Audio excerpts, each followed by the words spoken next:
Good afternoon. Good afternoon, ladies and gentlemen. I'm Eileen O'Connor. I'm chairman of the Administrative Law and Regulatory Practice Group. Thank you for choosing the Ad Law Practice Group's panel this afternoon. There are a couple of other interesting things going on, but you might be planning to do what I am, and that is watch the others on video next week. I'll introduce today's moderator, who will introduce the topic and this afternoon's panelists. But first, let me mention just a bit about practice groups and executive committees. The Federalist Society has 15 practice groups, each of which focuses on a specific area of law. Each practice group has an executive committee whose membership consists of 24 or so lawyers engaged in government, academia, private practice, or the corporate world. We meet on the phone for about half an hour once a month to share information and ideas and plan events from which we think the membership will benefit, like teleforum conferences and this afternoon's panel. If you're not yet a member of a practice group and are interested in joining one, please see any member of the Federalist Society staff or go online. Now it is my pleasure to introduce the moderator of your panel this afternoon. First, on a personal note, I must mention that as a first-generation American, I found it particularly intriguing that our moderator today is a member of the 6th generation of his family to live in Idaho. His ancestors, in fact, were there long before it was even a state. More to the point for our purposes today, however, Ryan Douglas Nelson is the second of 8 United States Circuit Court judges nominated by President Trump and confirmed to the Ninth Circuit. He was confirmed in October 2018 to the seat vacated by the taking senior status of Randy Smith, also of Idaho, whom President George W. Bush had appointed in 2007. Judge Nelson maintains his chambers in Idaho Falls, Idaho. He is a graduate of Brigham Young University and with honors, its J. Reuben Clark Law School. During law school, Judge Nelson clerked for then Senate legal counsel Thomas B. Griffith, now of the D.C. Circuit, during the impeachment trial of President Clinton. Law degree in hand, he then clerked for Judge Karen Henderson on the D.C. Circuit and then moved on to the Iran-U.S. Claims Tribunal in The Hague. He was with Sidley and Austin for 9 years, served at the Department of Justice as a Deputy Assistant Attorney General in the Environmental and Natural Resources Division, and then at the Office of Management and Budget as Deputy General Counsel. Immediately before his appointment to the bench, Judge Nelson for 9 years was General Counsel for a billion-dollar consumer products company based in Idaho Falls, Idaho. He became a member of the Federalist Society in 1997, and appropriate for our topic this afternoon, served for 6 years as co-chairman of the General Counsel Committee of the American Bar Association's Administrative Law and Regulatory Practice section. Judge Nelson.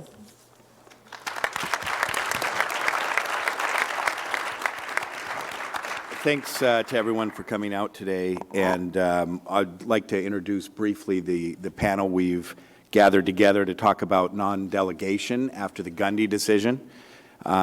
We've first got, and I'll introduce them in the order that they're speaking. We've got the Honorable Ronald Cass, who is currently serving as the president of Cass and Associates. We have Professor Kristen Hickman, the distinguished McKnight University professor, Harlan Albert Rogers, professor in law, associate director at Corporate Institute at the University of Minnesota Law School, and I will note also a fellow D.C. Circuit clerk back in 1999, a few years ago. We have Professor David Schoenbrod, the trustee professor of law at NYU Law School, and then Professor Alan Morrison, the Lerner Family Associate Dean in Public Interest and Public Service Law and Professional Lecturer in Law at George Washington University Law School. And I understand this is not the end of his day. He's going to go teach some students tonight as well. So with that, we'll turn it over to Ron, if you want to go ahead, and we'll have everybody give some comments. Thank you, Judge. Delighted to be here. And every program must begin by law with a true story. This story is, as you will recognize the truth, it is a priest, a minister, and a rabbi having a discussion about funerals. And they talk about how difficult it is to find the right thing to say at funerals. And at one point, the conversation turns to, what would you like to hear said at your funeral? The priest says, I would like to hear someone say, He was a good shepherd to his flock. The others nod. Minister says, I would like to hear he was a good shepherd to his flock and a good man to his family. The others nod again. The rabbi said, I would like to hear someone say, look, he's still moving. And of course, the topic today is the delegation doctrine still moving? All right. You knew there'd be a segue there. The constitutional design is really based on structure. And the chief structure is the separation of functions, the separation of powers among the three branches of government and between the federal government and the states. I'm going to ignore the states. Being a longtime ad law professor, I'm used to ignoring the states. And talk about the separation of powers within the federal government. If you look at the vesting clauses very clearly specify who gets what power. A lot of people look at them and say, okay, we see who gets what power, but that doesn't say anything about what you can give away. To which the short answer is poppycock, which is, if you look it up, that's one of those words that people over the age of 70 use. The framers spent so much time trying to figure out what the right assignment of powers was. And they were particularly worried about one power. They were particularly worried about the legislative power. This was the power that when you look at the Constitution, it occupies most of the space. If any of you have seen the Constitution as a document, not as one of those things we get from the Federalist Society and we page through looking for the most interesting thing in there, but as the actual document itself, what is most striking is how much of that document is devoted to the legislative power. Article 1 is the lion's share, well, not really the lion's share, which is everything, but what we would normally refer to as a lion's share of the document. It is the only power, the exercise of which, not just who gets to exercise it, but how it gets exercised, is spelled out there. And it is spelled out in great detail. You have to have people from both houses of Congress elected differently for different constituencies for different periods of time. You have to have presentment to the president, someone else who was elected from a different constituency for a different term. You have to have all of these agreed, or you have to have supermajorities override a presidential veto. These are very, very carefully designed structures to limit the likelihood of law being rushed through, to limit the likelihood of power being exercised in ways that are intemperate. We're used to politicians who make intemperate remarks, but intemperate lawmaking was something the Constitution was designed to prevent. That means that not only is the lawmaking power assigned to Congress, it can't reassign it. And those who were reading Locke and Montesquieu at the time of the framing know that was one of the things they expressly wrote about, that the legislature was to make laws, not to make lawmakers. The problem that we've had is not the recognition of that principle, but the application of it. So if you look over time, we start with the first important case on this, the first really important case, Chief Justice Marshall in 1825, when I was just a boy, writing in Wayman against Souther, when he said that Congress can assign power that isn't strictly legislative to others. But the legislative power, the power that has to be exercised by Congress, is the power to make important rules for the governance of society. This was Chief Justice Marshall ably stealing the words of Alexander Hamilton from Federalist 78. After that, the question was, what was an important matter? What was an important decision? We didn't put that to the test very often because the Congresses, for the first 150 years or so, didn't really give out much in the way of big powers by law. In Field against Clark, which is a tariff case, we tend to get cases involving transportation and cases involving tariffs for most of our really important non-delegation cases. In Field against Clark, there was a reduction in tariffs for certain items and an instruction to the president that if another country raised tariffs in a way that wasn't really playing fair after we reduced tariffs on these items, he could raise the tariffs back on those items. And everything that was needed doing was really specified there. Field against Clark says we recognize, it's universally recognized you can't delegate legislative power. In J.W. Hampton against the United States, which comes along in 1928, the decision written by former Chief Executive William Howard Taft says, of course you can delegate not legislative power, but the power to make important decisions, and the more important it is, the more you ought to delegate it to the president. But you need an intelligible principle. The intelligible principle test survived about 7 years and was applied twice in 1935, and then for all intents and purposes became a boogeyman that was trotted out periodically to scare people but never was actually used again. In 1943, in the NBC case, the Federal Communications Commission, formerly the Federal Radio Commission, had the power to issue broadcast licenses as the public interest, necessity, and convenience dictate. And it decided in the 1940s it was also going to regulate the relationships between broadcast companies and networks and regulate what the networks did as well as what the broadcast companies did. The Supreme Court, in an opinion by Justice Frankfurter, said the structure of the act gave meaning to the phrase public interest, necessity, and convenience. And when he said that, he took it out of the part of the act where it actually had some discrete meaning, because he applied it not to the assignment of licenses or the allocation of broadcast stations, but to the pervasive regulation of broadcasting. So he made it clear that the intelligible principle test no longer actually had any bite.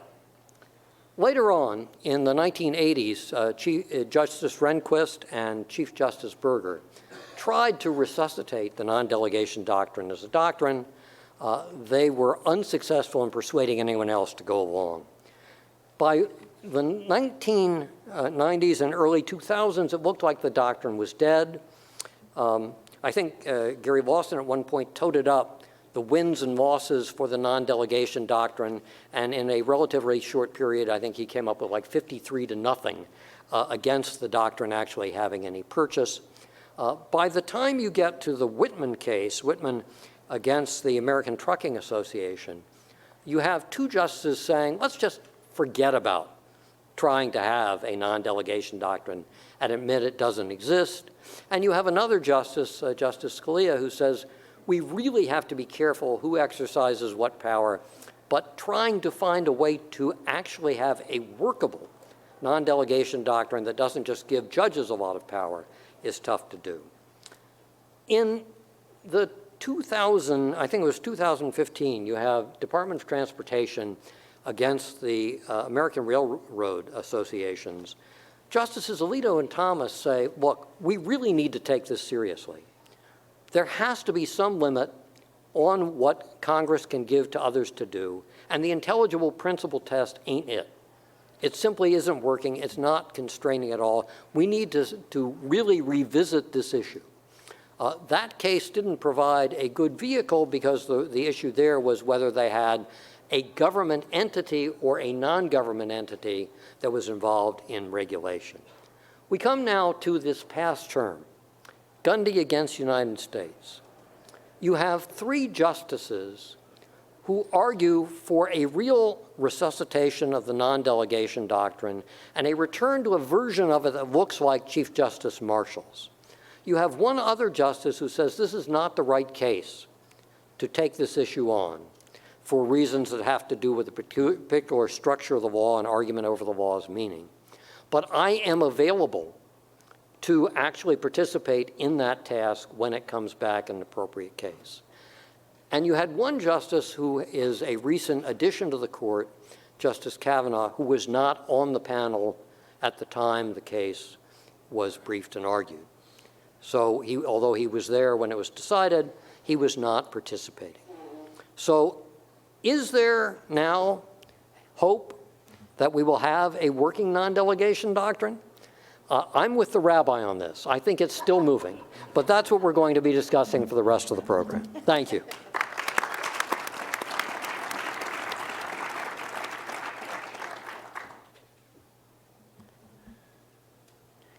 Okay, so I'm going to beg your forgiveness at the outset.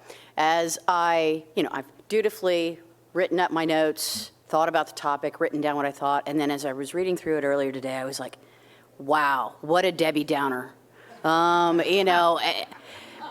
I hate to be that way. I'm a sunny, optimistic kind of person, and I was thinking, last year I was on this panel talking about finality doctrine, and it was like, hey, things are moving.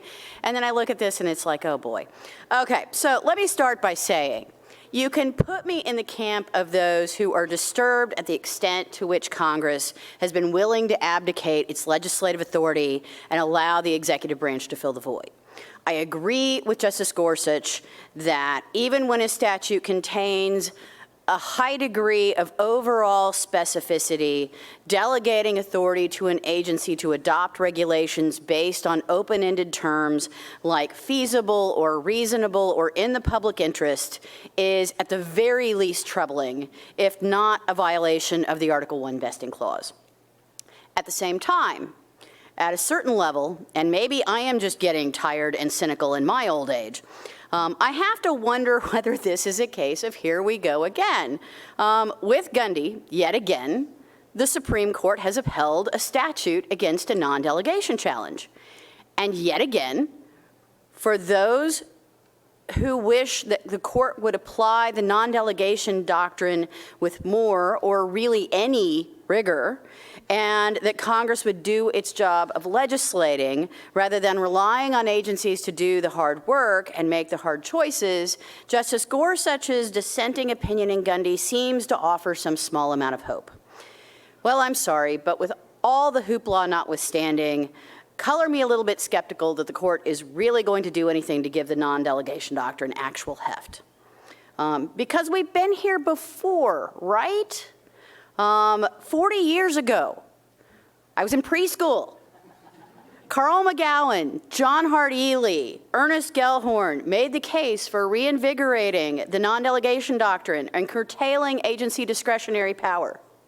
In the benzene case in 1980, the Supreme Court considered whether the Occupational Safety and Health Act, a statute that Cass Sunstein has said if any statute violates the non-delegation doctrine, it would be this one.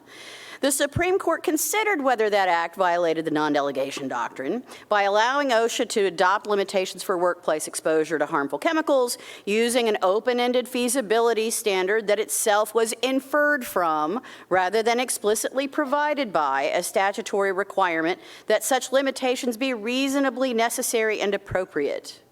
The court found the statute constitutional based on an interpretive inference that the statute required a finding of significant risk, though it also invalidated OSHA's regulation for failing to provide that finding.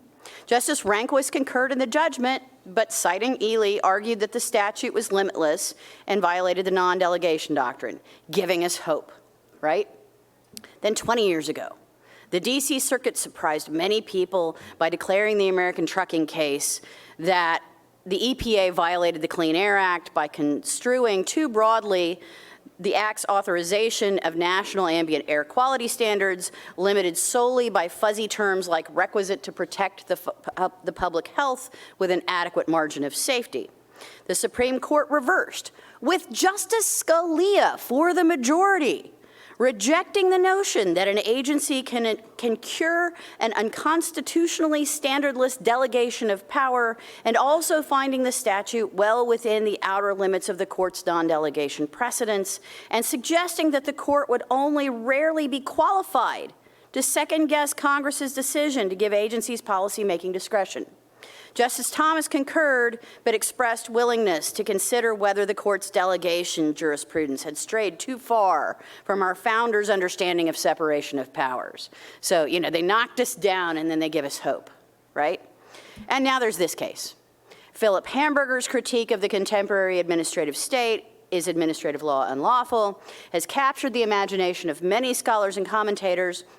Hamburger rejected as unconstitutional virtually any statutory grant of agency rulemaking authority to adopt legally binding regulations, irrespective of whether the statute contains intelligible principles. Meanwhile, we have several justices on the Supreme Court on record expressing dissatisfaction with and a willingness to consider various aspects of administrative law doctrine to curtail agency discretion. So the court's taking up of Gundy prompted many to wonder whether this time, just maybe, the court would breathe new life into the non-delegation doctrine. And the saga's not over, because the court has not yet denied the petition for rehearing in Gundy. Still, and again, color me a little skeptical. Forgot one bit of my notes. So, Gundy concerns the constitutionality of a provision of the Sex Offender Registration and Notification Act, or SORNA, which authorizes the Attorney General to determine the applicability of SORNA's registration requirements for sex offenders convicted prior to SORNA's enactment. The provision, taken on its own, is quite open-ended. It directs the Attorney General to specify the applicability of SORNA's requirements and prescribe rules for the registration of pre-act sex offenders without further direction. Of course, that provision is part of a much larger statute that is reasonably detailed regarding the mechanics of registration for sex offenders, more explicitly covered by the statute's terms. Suffice it to say, the Attorney General relied on this delegation of authority to adopt regulations that required pre-act offenders to register, tweaking as necessary in order to fit within the details otherwise provided by the statute. Justice Kagan wrote the opinion for the court, representing a plurality of 4, and she read the statute as requiring the Attorney General to apply SORNA's regulation requirements as soon as feasible to offenders convicted before the statute's enactment. Of course, the relevant statutory provision doesn't actually include the word feasible, shades of benzene.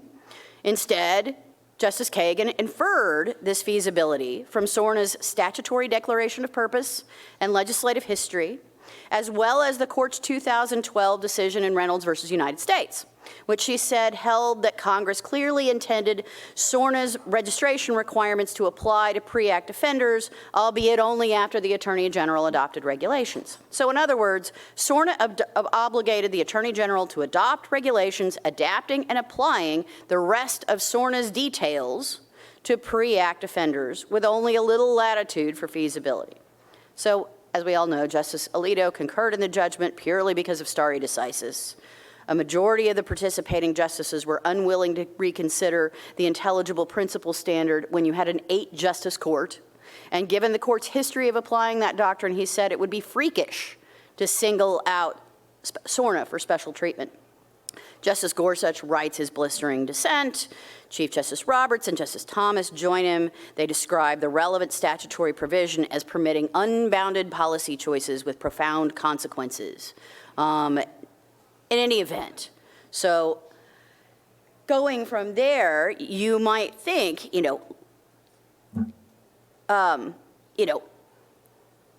you've got 4 justices on record saying, hey, we're willing to reconsider the intelligible principle standard. Justice Alito saying, I'll reconsider it. Gorsuch, Roberts, and Thomas, thank you. Senior moment, long day. In any event, saying, we're ready. We've got an idea. We're going to get rid of it. And now all we need is Justice Kavanaugh, right? So you put all of that together. If we take everything at face value, it seems like we are tantalizingly close to getting rid of the intelligible principle standard and reinvigorating the non-delegation doctrine. The problem is, what then? Because it's notable that Justice Gorsuch, in his opinion, did not go the full hamburger, meaning that he did not reject delegation of rulemaking power altogether. Instead, he clearly contemplated that Congress is going to be able to continue to give agencies the power to adopt legally binding regulations. In fact, no justice seems willing to deny Congress the ability to delegate rulemaking power altogether. And Justice Gorsuch even seemed to find acceptable statutes that allow federal agencies to resolve even highly consequential details, so long as Congress prescribes the rule the rule governing final conduct.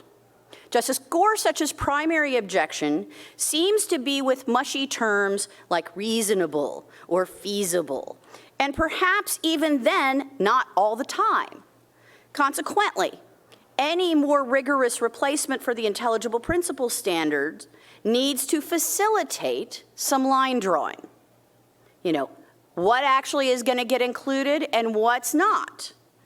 Finding a better, more rigorous standard for discerning between acceptable and unacceptable grants of rulemaking authority is really, really hard, it turns out.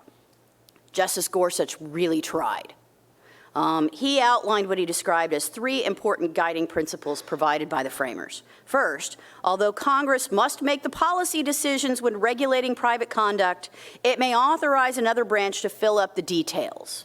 Second, although Congress must prescribe the rule governing private conduct, it may make the application of that rule depend on executive fact-finding. And finally, Congress may assign the executive and judicial branches certain non-legislative responsibilities. Now, all of that sounds really good until you start thinking about how to distinguish mere details from the policy decisions that regulate private conduct. Sometimes the devil of a statute is in the details. Applying statutes to individual facts and circumstances entails some amount of interpretation, and those interpretations can be policy-driven and highly consequential. Contrasting mere details with policy decisions and rules governing final conduct simply seems too susceptible to the same whim of the moment and too likely to go down the road of the intelligible principle standard. So, I want to say a word too about stare decisis. Justice Kagan's assertion that if SORNA's delegation is unconstitutional, then most of government is unconstitutional is clearly overblown. Yet, clearly, too, any more rigorous non-delegation standard that the court might adopt would immediately call into question the validity of more than a few existing statutes, some quite long-standing, as well as regulations implementing those statutes, and an even larger number of enforcement actions based on those regulations. Opinions in other cases in the last term suggested that some number of the justices are willing to approach stare decisis more aggressively and overturn past precedents. But the justices collectively have not really yet pulled this trigger, at least not in this context. So, this is not to say that those justices who think administrative law has tilted too far in agencies' favor should do nothing to rein in delegations they find objectionable. Justice Gorsuch went on to note in his dissent that the court still regularly reins in Congress's efforts to delegate legislative power just using different names, like the major questions doctrine or void for vagueness. And the court utilizes other doctrines beyond those to limit agency discretion. Just last term, for example, without overturning it, the court curtailed our deference in Kaiser versus Wilkie a little further than it had before. We're starting to see incremental movement in the finality doctrine that suggests that more sub-regulatory guidance actions may be subject to some amount of judicial scrutiny. Great. As statements about separation of powers and the roles and responsibilities of the 3 traditional branches, all of these different alternatives, void for vagueness and major questions doctrine and finality doctrine, et cetera, these alternatives lack the symbolic value and the heft and the punch at a certain level of replacing the intelligible principle standard. But they also lack the baggage. And there's some value in that kind of incrementalism or that kind of approach that maybe isn't so splashy, but maybe gets us where we need to go.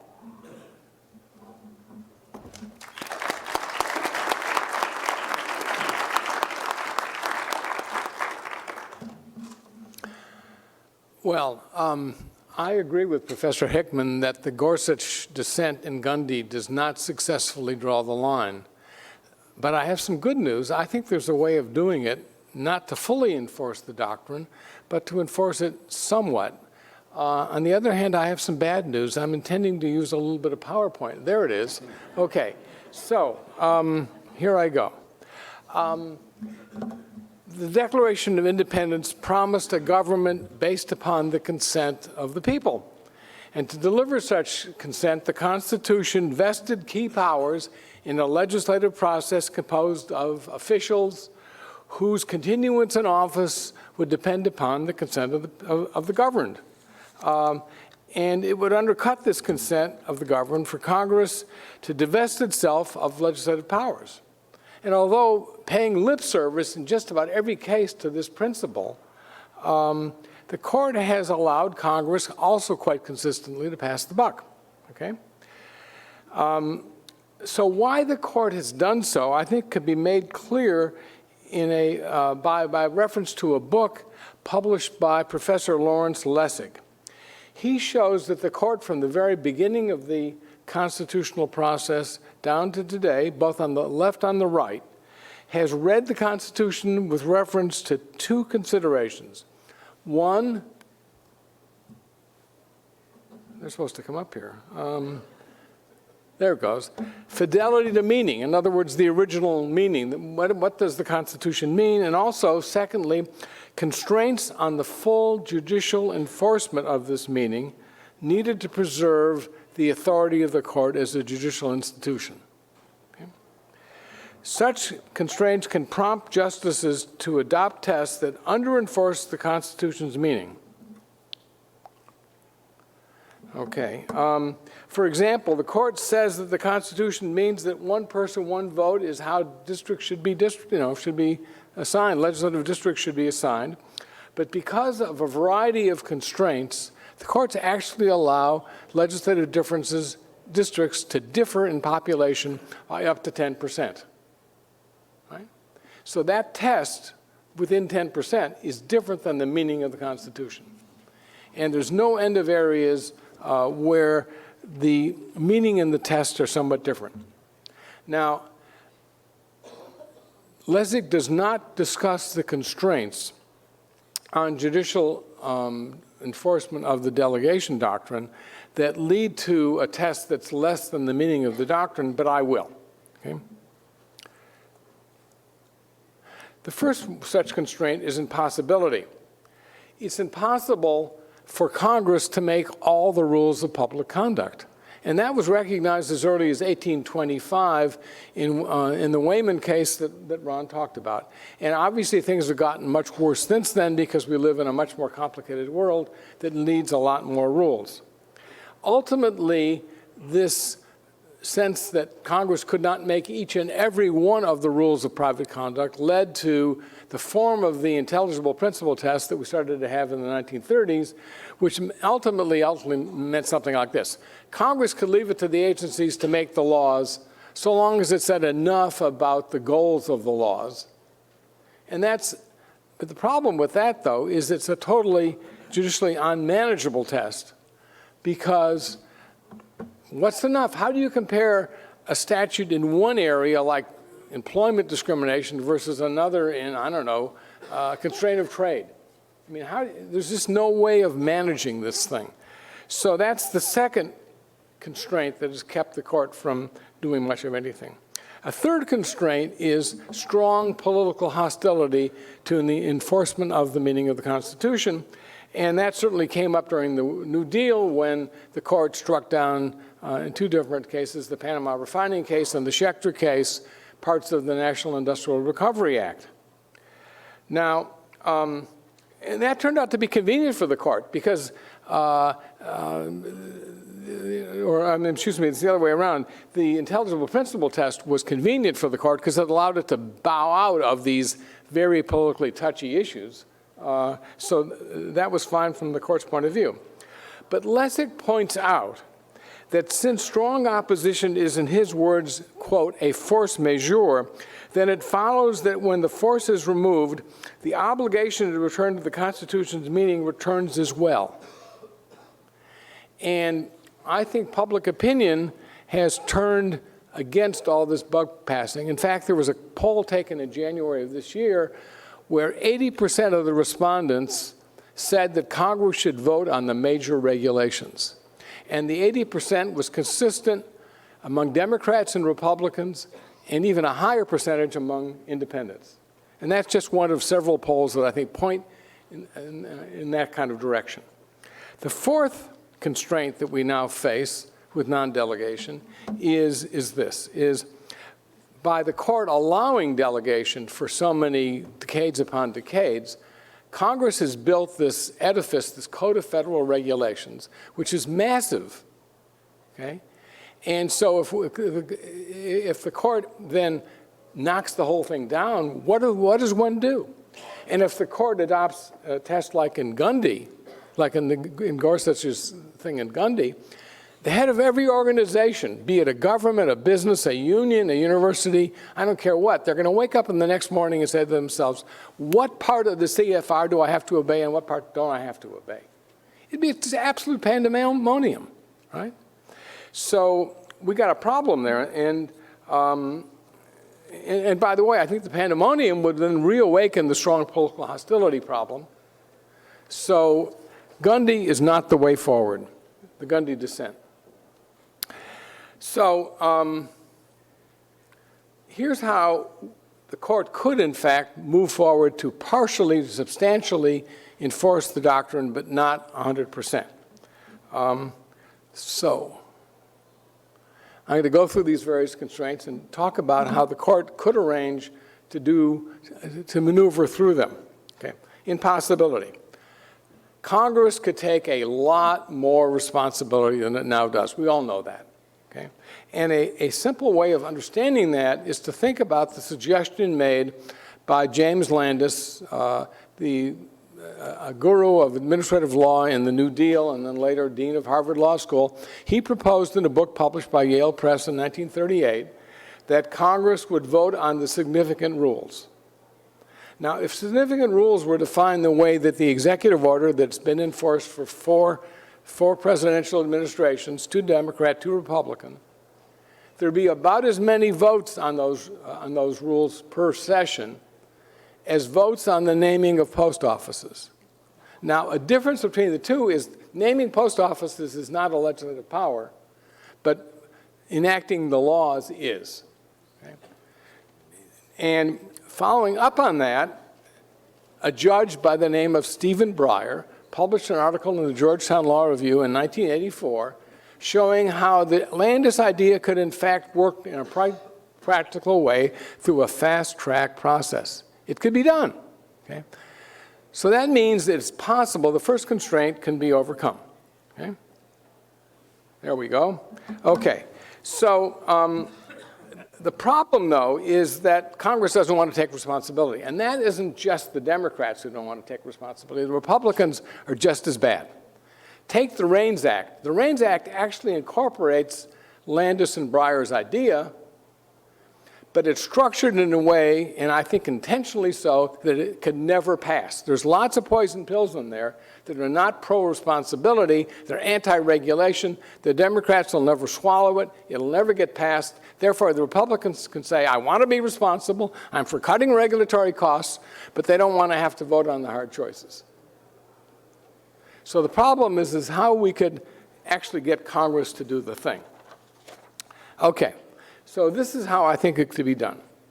The court could dump the intelligible principle test, but instead of his test, forewarn Congress that it will, by a date certain, strike significant new regulations whose promulgation by the agency Congress has not voted to approve.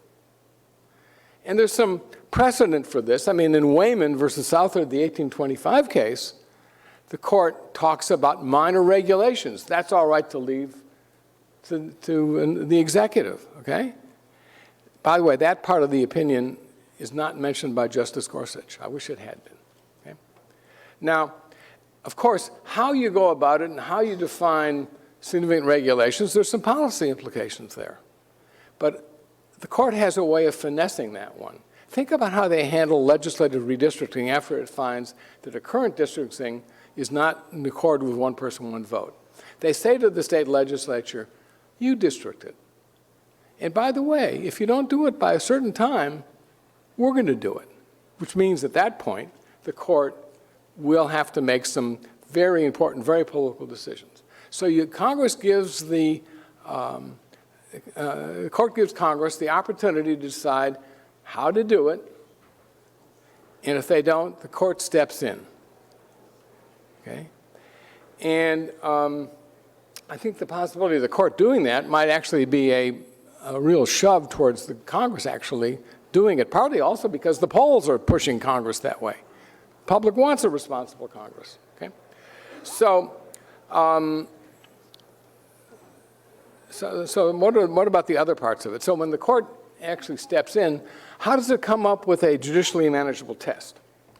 Well, it could take the executive order, which, as I said before, has been enforced under Democratic and Republican administrations, take the first part of it, annual impact on the economy of $100 million per year, positive or negative, okay? And that would be the test. Now, there's other parts of the executive order that are much more amorphous, and Susan knows that better than me. But the court ought to leave those other parts out because they are amorphous and therefore not judicially manageable. But Congress could build them in if it took the responsibility. So the court would not be for considering other things like environmental impact or something like that. But Congress could add that in. Okay. So then I think $100 million, that sounds pretty judicially manageable to me. So that's number two. What about strong political opposition? Well, I've just said the polls indicate there's strong public support for a Congress that takes responsibility. I think that the ducking is part of why the polls show the public has such a contempt for Congress. So I think the political opposition, the strong political hostility, won't be a problem if we could deal with the fourth problem, which is reliance on delegation. Okay? So I'm on to that one.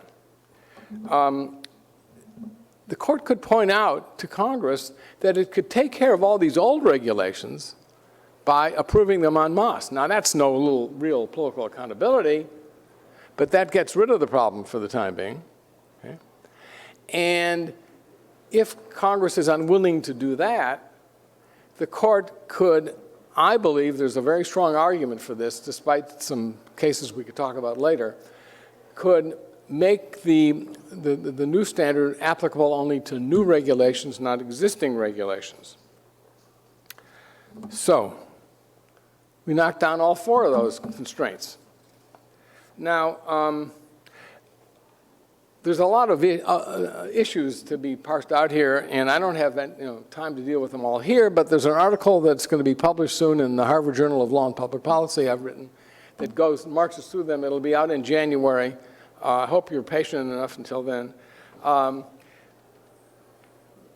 But I think there's one point I do want to say a little bit about.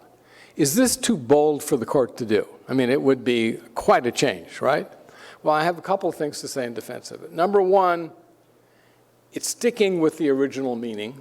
And in fact, the meaning that the Supreme Court has given lip service to consistently from the beginning. Okay? Number two, it would be a new test to better deal with constraints on enforcement. And the whole point of Lessig's book is, not the whole point, but a big point is that when there's better ways when the court realizes there's better ways of getting around constraints, or times have changed and the constraint isn't there anymore, the court has done it. It has changed its tests. And in fact, one change it made was adopting the intelligible principle test. It's done it with delegation. Okay? Okay, so in closing, I want to say this. Instead of enforcing this doctrine, this fundamental doctrine that has to do with, I think, the most important principle in the Constitution, which is principle about consent of the governed. And so in response to that principle,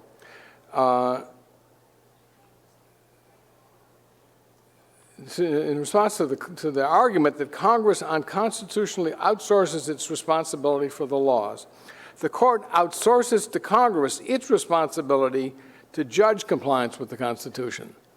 That is poetic injustice.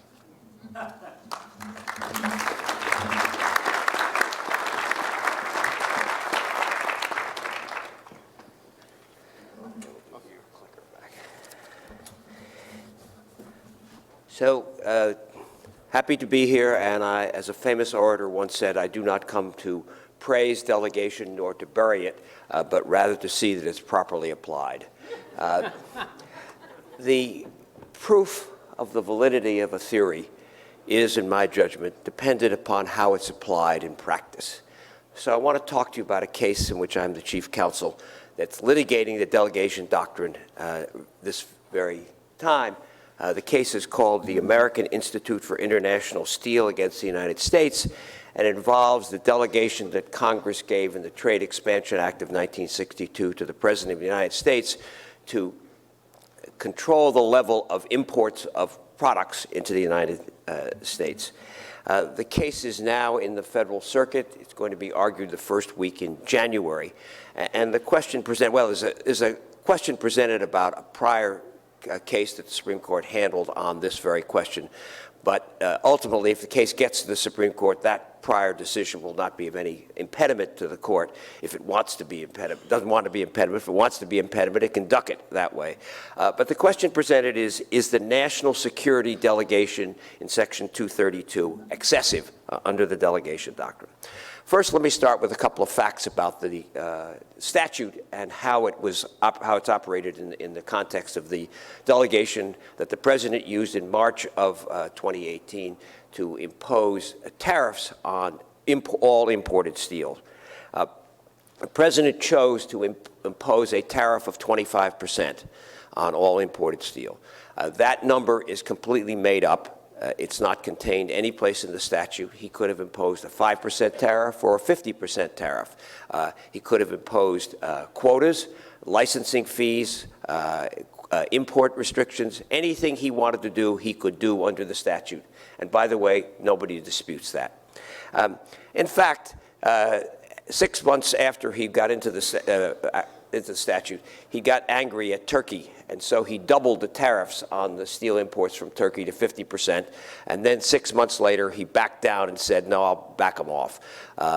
While this was going on, he initially imposed tariffs on everybody, and then he changed his mind and said, we'll have quotas for some, and we'll have other restrictions for other people. The people that I'm happy with will get one, and the other people we're happy with other trade agreements will get another, all entirely within the limits, without any limitation in the statute whatsoever. I gave a talk about this statute to a bunch of trade lawyers 6 months ago, and I said to them, all steel products are not fungible. And the room broke out laughing. And I said, I never realized that was such a funny statement. Well, it is to trade lawyers, because it turns out that there are 177 different classifications of steel under the import tariffs, and they, in fact, are not fungible. They're used for different purposes. They come in different ways into the United States. Some of the steel products are finished products or semi-finished products. They have very different uses in the industry. The standards are very different for all of them. And in some, we have no defense needs for them, and some we have major defense needs for them, and some we have more than adequate supplies in the United States, and others we do not have. But the President chose, because he could do so, to treat every steel product exactly the same. Third, he gave no consideration to the adverse effects on other segments of the economy. For those of you who are aware of what happened, not unexpectedly, foreign countries retaliated massively against the United States. And guess who was the biggest loser in these? The farmers. And so, for political reasons, the president has now spent $29 billion on farmers to subsidize their losses of crop sales overseas, and there's more coming down the road, and that's all because he didn't have to take into account these other facts, even though everybody who was aware of the industry knew what was going to happen. Finally, there's no judicial review whatsoever of the president's determinations of any kind. Everybody agrees with that. Even the Justice Department agrees that there's no judicial review. And that's because the decisions are those of the president, and he is not subject to the Administrative Procedure Act. In addition, there are no notice and comment provisions. The president's decision on 25% was never subject to any question as to whether it's the right number or anything else. And so we have essentially a president who can do whatever he wants to do because he can do it. So what's the legal theory of the case? The legal theory is actually quite simple. It may be wrong, but it's quite simple. We looked at the statutes that Congress has passed and that the Supreme Court has upheld. And in every one, the court talks about boundaries. There have been boundaries this way and that way. And we say in this situation, there are no boundaries in Section 232. We have been challenging the government since the case began. Tell us one thing that the president cannot do under this statute other than affect products that are not imports. That is, he can't deal with domestic products. And the government has been unable to challenge at all. Has been unable to respond at all. And so we say the president can do anything he wants to do. And we cite, reminiscent of this, the case called United States against Lopez, which is, most of you know, a Commerce Clause case, in which the court said to the government, tell us what the government can't do, Congress can't do under your theory of the Commerce Clause. Solicitor General was unable to explain what Congress could not do, and the court said that shows that there are no boundaries under the Commerce Clause. We have a system of limited government that cannot be the right answer. And we cite Lopez, and we think the same principle applies to Lopez as applies in this case here. All right. Now, in terms of the analysis under the statute, we break statutes down into two parts. This is not something that other cases have done, but I think it's consistent with what the outcome of the way courts have actually analyzed them. The first part, we examine what is the trigger. That is, what must the agency, or in this case the president, find in order to be able to employ the remedies under the statute. So the trigger here is that the level of imports and the circumstance of the importation may have an adverse effect upon national security. Well, you say national security, that could be very broad, and that the president's got a lot of authority under national security. Well, not quite so fast. Two things about that. First, in this very case, as required by statute, the Secretary of Defense was asked, what about the national security implications of imports of steel? Secretary of Defense wrote a letter, which is in the record, says, not a problem. We got all the steel we need for all the defense needs. National security by the board. Second, and this is probably the most significant, the statute doesn't stop with national security as most of us think of national security, but it includes in a very long paragraph, which you cannot say in fewer than 5 or 6 breaths, that it includes essentially everything in the economy or any industry in the economy. In other words, anything. And so we say that the trigger on the front end is as broad as it could possibly be for imports. In other words, they don't have to find anything, and of course there's no judicial review. In that connection, this case was filed in the Court of International Trade, not my usual venue for litigation, but that's where it had to be filed. And when we had the hearing there, the judge said to the counsel for the government, could the president ban the importation of peanut butter? And the government lawyer hemmed and hawed and didn't answer the question at all. But the one answer she had for the question was, well, whatever he did, the court could not review that determination. Translated to me means, yes, the president could ban peanut butter under this importation of peanut butter under this statute. So we say that the trigger is very broad, but our principal focus is on the remedies.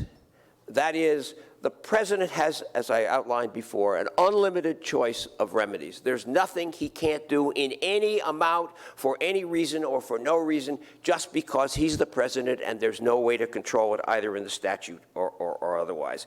He can do whatever he, in the language of statute, deems appropriate. And if that isn't open-ended language without a boundary, I don't know what it is. So what does Gundy have to say about all of this?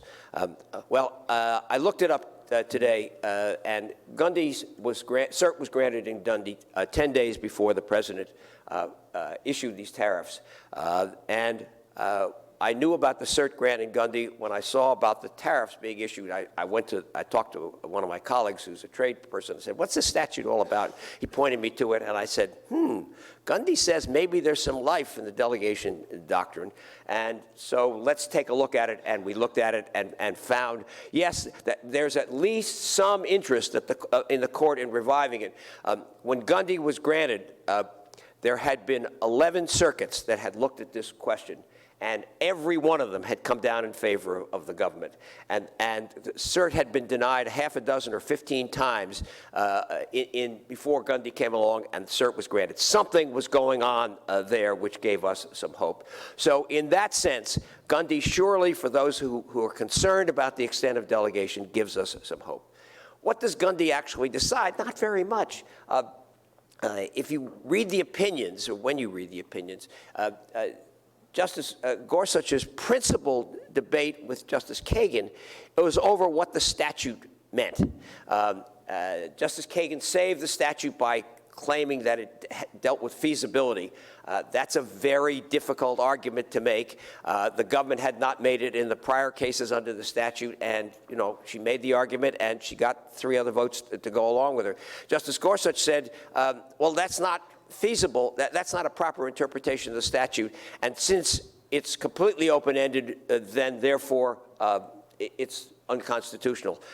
Justice Kagan said, well, if you interpret the statute the way I do, there's no delegation problem at all, and I think that's probably correct. If the word's feasible, if the word said, Attorney General, you should do this as soon and as comprehensively as feasible, I don't think anyone would have thought that's a very good delegation case to take, no matter what your views are on the doctrine.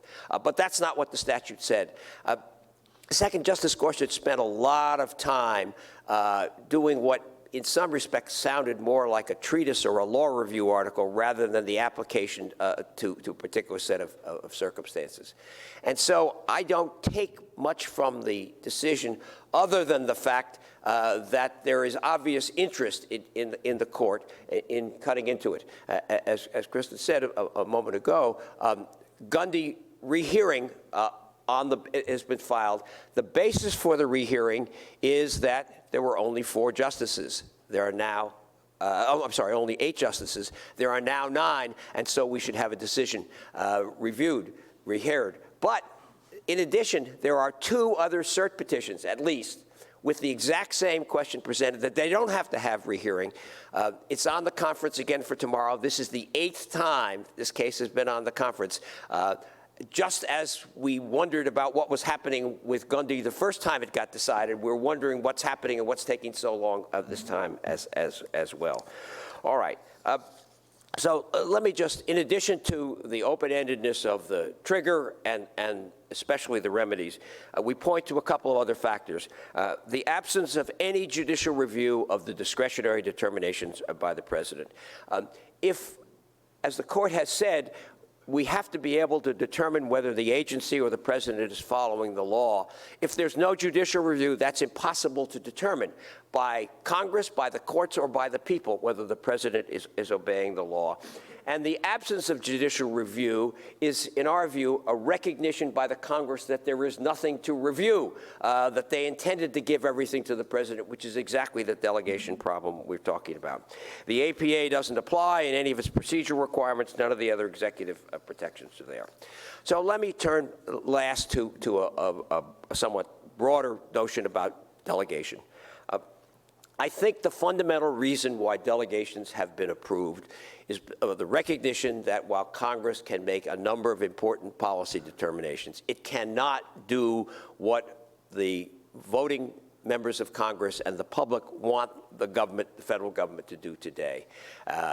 Just think about the Whitman against the American Trucking Association case. There's no way that Congress could have written those rules if it wanted the rules written and required that be updated every 5 years. It can't pass the budget. It can't do other things that are essential. How in the world is it ever going to do anything like that? Now, maybe people think that's okay. We don't need those rules, shouldn't have them.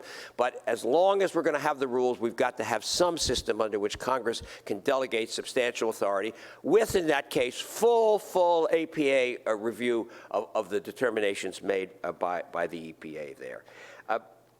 Second, and this is really what Gundy was all about, Congress was unwilling to make hard choices in Gundy. One House of Congress said that these provisions for notification should be retroactive and should apply to offenses that occurred before the date of the statute. The other House said, no, they shouldn't be retroactive, and the states actually supported that because they saw this as an additional burden. So there was an important political question to be decided. So when they went to conference, they decided to split it down the middle and by giving it to the Attorney General. That seems to me to be fundamentally wrong, having nothing to do with the lack of expertise in Congress or the inability to predict the future or time or anything like that. They just refused to make a clearly difficult political decision, and it's hard to understand why we have to protect that kind of non-decisional activity under the delegation clause or otherwise. Two other points I want to make about this. One is that laws like Section 232 were written at a time when we expected those carrying them out to abide by some norms.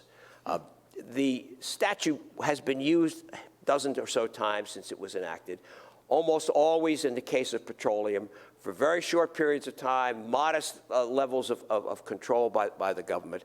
And now this steel imports is, at least according to all the trade lawyers I've talked to, like no other act under Section 232. Far broader, far longer, much bigger ramifications than ever before.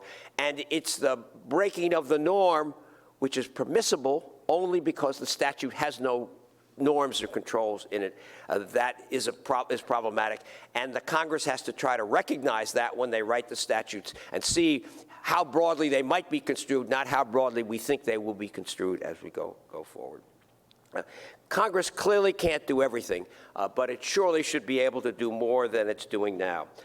My goal is not to try to stop the administrative state, but to make it more accountable. Thank you.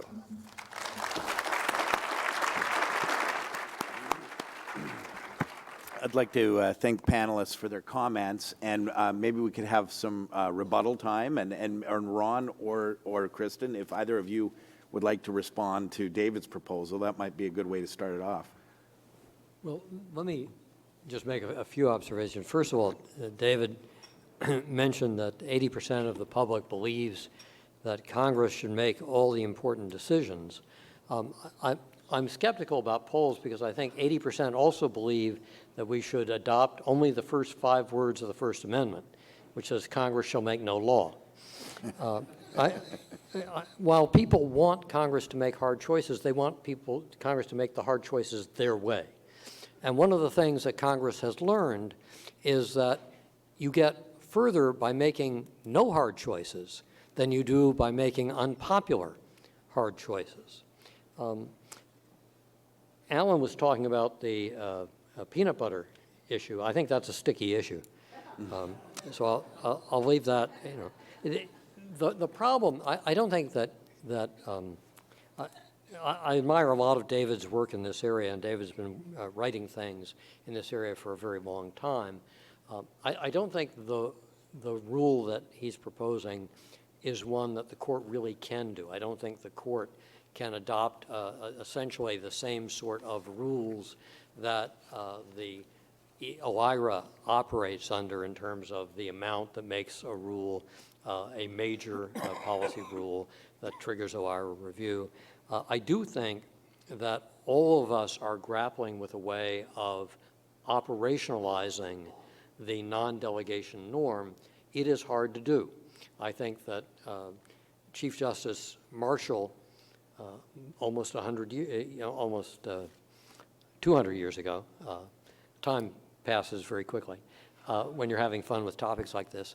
I think he came as close as you can. I think just saying that you have to make the most important choices is about as good as you're going to get.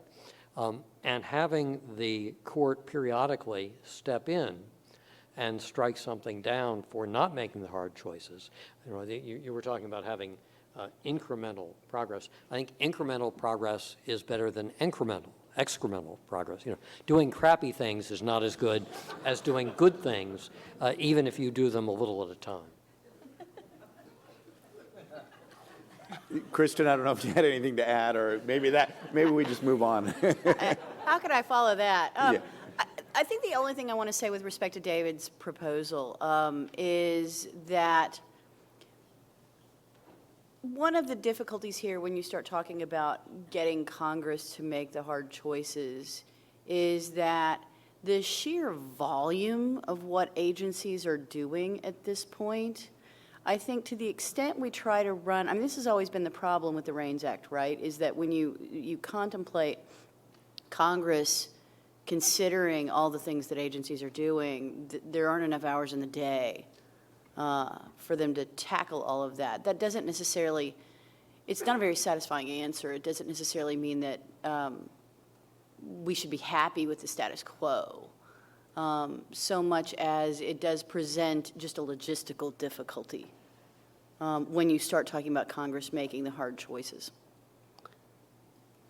And David, you feel free to kind of respond as you want. There's But some things they said that I'd like to respond to. okay, go ahead and do that, and then I have Yeah. a question. So Ron, I mean, you say that Congress gets nowhere by making the hard choices. Well, I agree in terms of reelection that this is not, making hard choices is not the way to get reelected. But, if we have a situation where, they're stuck in a corner, then I think they're going to have to make the choices. And I don't think it's a question that, of one where, like you're saying, Alan Morrison is saying, well, Congress just doesn't have the expertise. I go back to Landis. This is what Landis said about this kind of thing.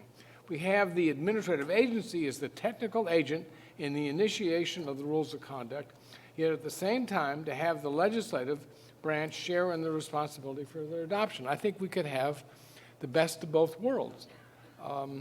And now, and to me, either the Gundy-Gorsuch dissent or knocking off a statute every once in a while is not a good idea. I mean, Justice Scalia, when he was a law professor, wrote an article in Regulation magazine in 1980 saying, every once in a while the court should knock off a statute. Well, he got on the court, he didn't do it, right? And the reason, I think, fundamentally is that unless you could explain why you're knocking off this statute or that statute, it looks totally lawless. It looks like a judicially unmanageable test.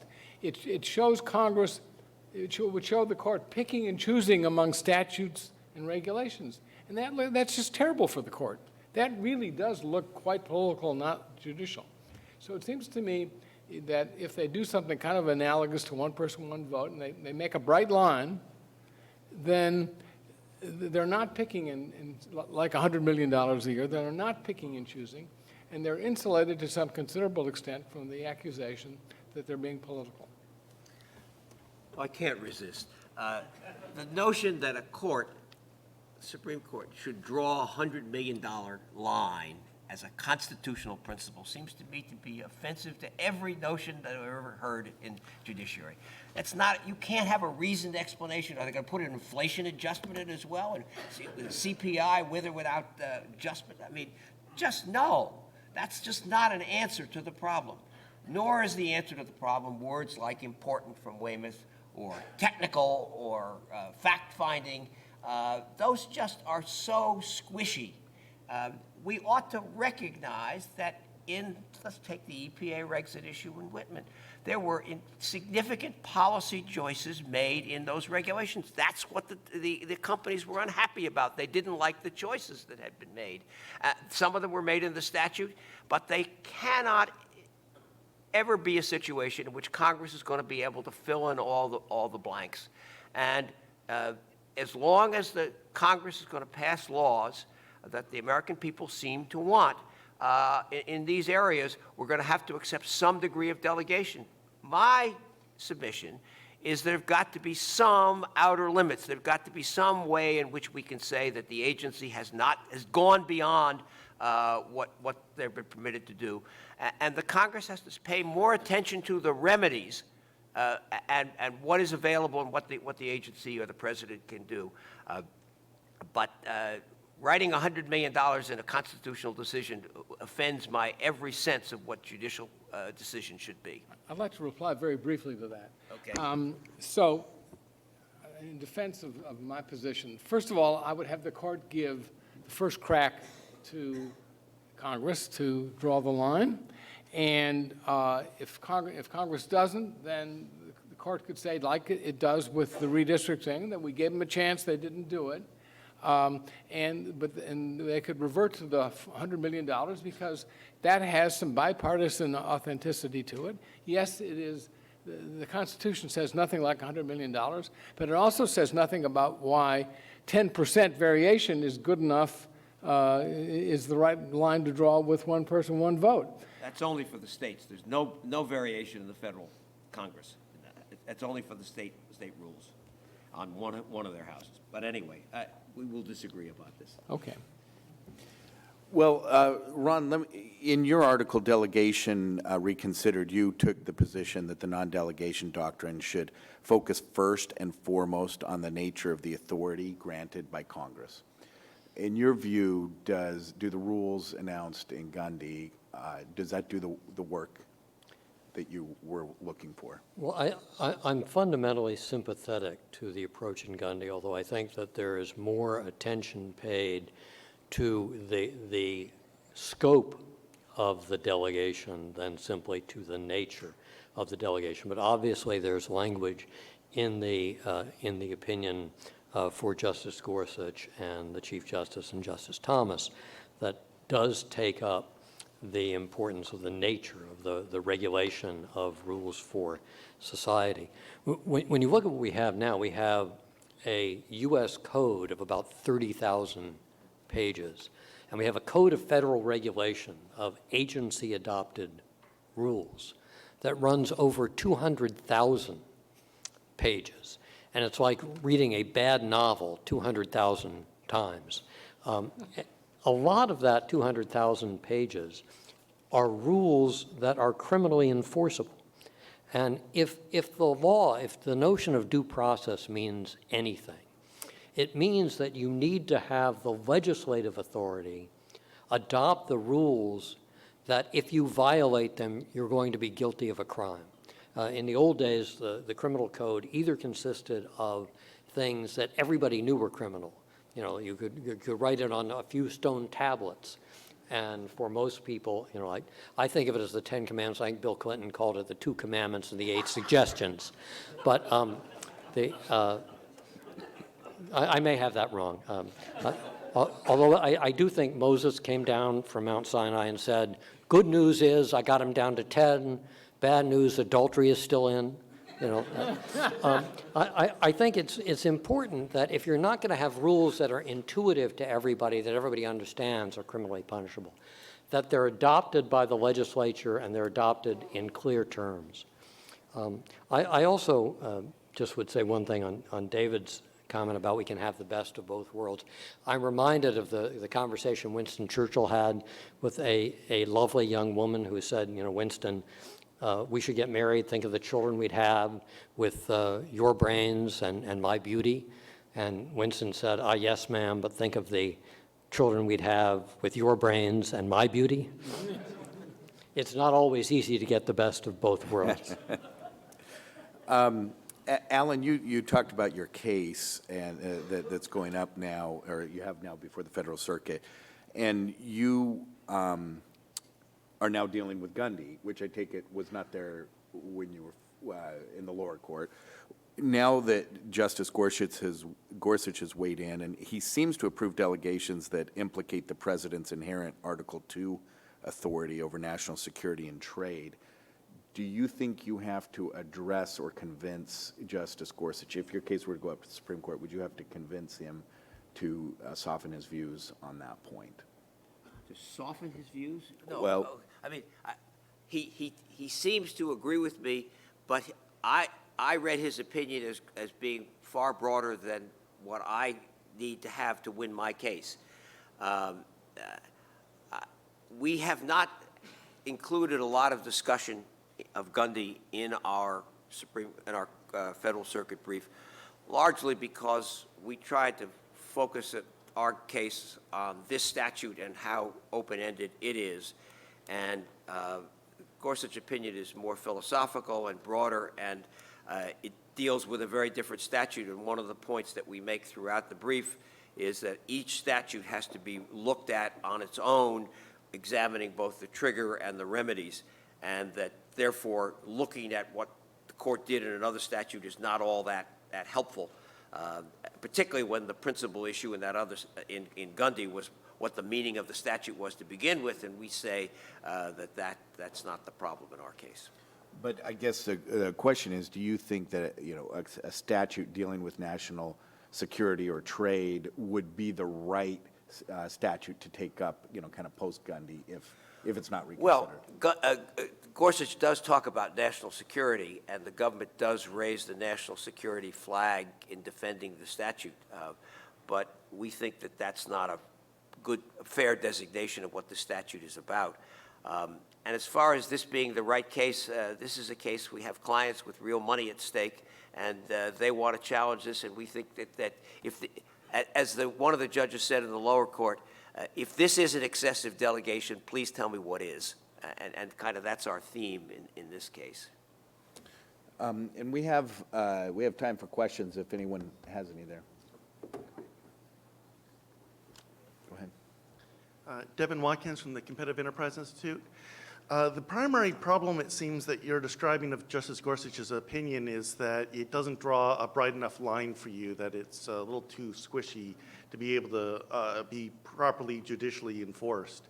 As someone who wrote an amicus brief in the case, and I see Justice Gorsuch's opinion as quite a bright line rule if it's properly understood, especially his part about J.W. Hampton. J.W. Hampton and the intelligible principle test, he seems to suggest, was rightly decided. It is the later courts that misinterpreted the intelligible principle test to allow things like in the public interest or whatever as being an intelligible principle that were not actually understood as an intelligible principle in that case. And especially if you look at Justice Story's commentaries on the law of agency, which was cited, and they quoted the Latin phrase from that treatise, where they get into the principles of agency and that the people delegate their power to Congress, and that then under the common law of agency cannot be subdelegated but for ministerial acts. That seems to be a very bright line rule between questions of fact and questions of law that seems to be at least justizable. So I'm going to take this one, or I'll tackle it. I think there's a very big difference between contemporary statutes and the statutes of the era of J.W. Hampton. And I think therein lies a big part of the problem, because the test that Justice Gorsuch describes, I think, is easy when you have a simple statute. I think it's really, really, really hard when you have 1,000 pages of Affordable Care Act or, you know, Sarbanes-Oxley or Dodd-Frank or whatever, where the difficulty really does lie in the fact that the policy issues are embedded in all of the arcane details. It's not just that Justice Gorsuch's test is mushy, it's that in the face of contemporary statutory text, I find it meaningless. And that's where, you know, I haven't written the article yet where I try to apply it in some cases. I'm hoping to maybe do that in the spring, but or some statutes, I mean. I'm hoping to maybe do that in the spring. But at the same time, that's the fundamental problem that I have, is it's not just that it's mushy, it's that it's meaningless in the face of the details and the complexity of contemporary statutes. Yeah, I agree with Krista that the problem with the opinion is it doesn't tell you which other cases are going to come out differently. He says there's been this big change after Hampton, but doesn't tell you which actual cases he would decide the other way, and more importantly, what aspects of those other statutes make them improper delegations. I would pile on and say that the test doesn't make clear how much, doesn't make clear that whether Congress has to specify the rules or the goals, and if so, to what extent. It's kind of like I know it when I see it, and I think it's harder to know when you have more complex statutes. But beyond that, the very fact that we have all, these 200,000 pages of Code of Federal Regulation means that all of a sudden overnight the whole thing is somewhat under a cloud, and people aren't going to know what to do. And I think would create an atmosphere of crisis in terms of for those people who are regulated, and also the people who are with advocacy groups, be beating up frothing up the resentment, and it would just be a terrible pressure on the court. Let's take another question here. You've mentioned Obamacare. One thing that comes to mind is Chevron counts, except if it's really big, then we don't apply Chevron. It sounds like that same idea, whether it's 100 million or not. What you could say is if the delegation is really big, then we don't allow it. But how do they do that with Chevron? How is that somehow justiciable and some other bright line isn't? But my real question is, no one has mentioned the Congressional Review Act, I don't think. I think we've mentioned Reins.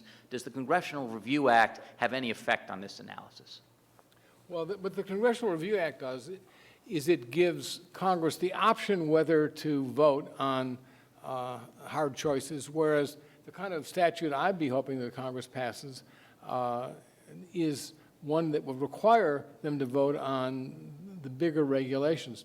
Now, in point of fact, up until Trump was elected, Congress only opted to make the hard choices once.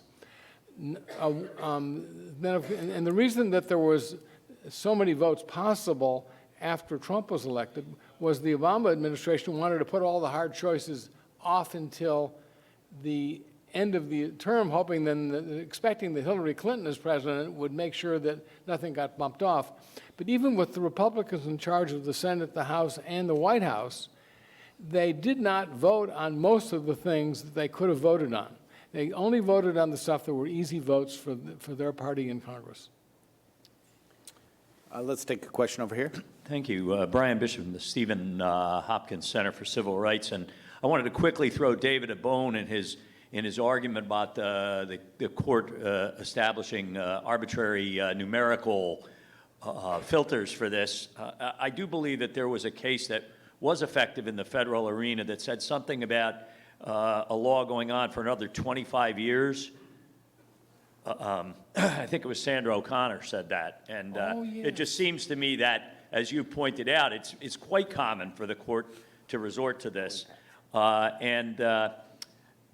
I also wanted to add, I think the importance here that we haven't hit is emphasizing the distinction of the process or the protections that the constitutional structure provides versus the substance of rights. And an area I was hoping that we'd see a challenge is on the president's orders on immigration, operating under 8 U.S.C. 1182, where it says that whenever the president finds that the entry of any aliens of any class would be detrimental to the interest of the United States, he may, by proclamation, suspend the entry of all aliens of any class. Now, I mean, that has no, I mean, there is a word in there. There is detrimental. But this is an area of substance, it seems to me, that would attract suddenly much interest in whether or not that is a proper delegation. Yeah, I don't know. Well, okay, so I'll bite. I'll try. So one of the things that I think is really interesting here is that we are fixating a lot, and I understand why, on broad, highly subjective, quasi-meaningless words like detrimental, feasible, reasonable, et cetera. And I do think rightly so, because they're contentless, right? You can look them up in the dictionary, but that doesn't tell you what they mean in the context of a statute. I'm not sure that's the right way to fixate, because at least one Maybe not with respect to that particular immigration context with which I am less familiar, okay? But at least in a lot of administrative law contexts, when you have an express delegation to do something, and by this I mean explicit, but rather than the implicit feasibility that Kagan read into the statute in Gundy. But, you always have State Farm as a backstop. Where the court, the agency at least has to articulate its justifications for acting the way it is, and then you've got judicial review on that basis. There's not much to interpret as a court with words like feasible or reasonable or what have you.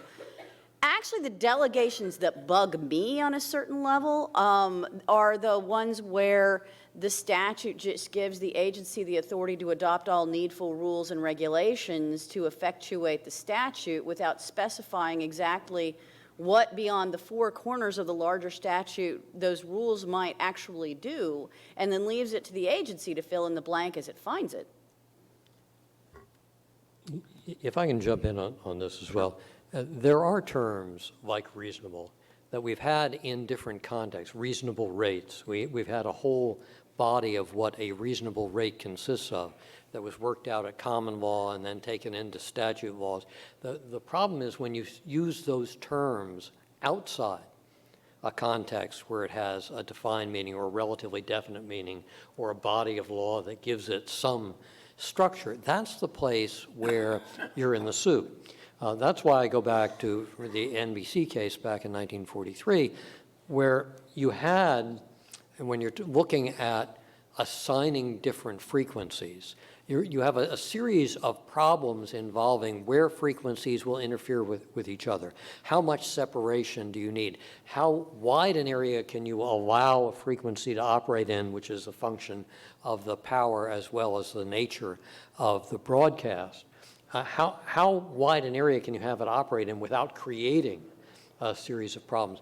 And what you had being worked out by the Federal Radio Commission and then by the FCC was a series of rules about the technical aspects of radio allocation.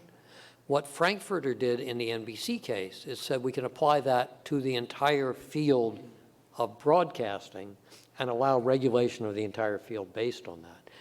That is what gives the green light to Congress to enact statutes that give out large amounts of power without real defined understanding. And then whatever happens ex post, this is the question about the CRA, whatever happens ex post is largely a function of other political decisions. And Congress works hard at using its power over appointments to the agency, oversight of the agency, to do a different version of lawmaking, but it's one that doesn't in any way involve the sort of lawmaking process that the Constitution has. So I'm sympathetic to Justice Gorsuch and Justice Thomas and Chief Justice Roberts' effort at trying to find a way to cabin this, even if it is an imperfect effort. All right, I think we have time for one more question here. Thank you, Judge Cameron Atkinson from Connecticut. So Chadha kills even the prospect of a bicameral legislative veto. Scalia's dissent in Morrison would essentially preclude that as an option. So my question is when we look at the broader context of Congress starting to either delegate power to an administrative agency or work with an administrative agency, aren't the courts really falling over themselves in essence to create a non-delegation doctrine because they haven't taken the step of going back and reaching a more definitive conclusion on their interpretation of what the words in the necessary and proper clause actually mean? I don't know who wants to take down David or Kristen. You can take another stab. That's a tough one. Good answer. If we think it's hard for the court to back down of the delegation doctrine, I think the necessary and proper clause is even harder. I'll second that one. I third it. Okay, I think we ended on an agreement, and I'd like to thank the panelists again for their time. Thanks very much. Good job. Good luck tonight with your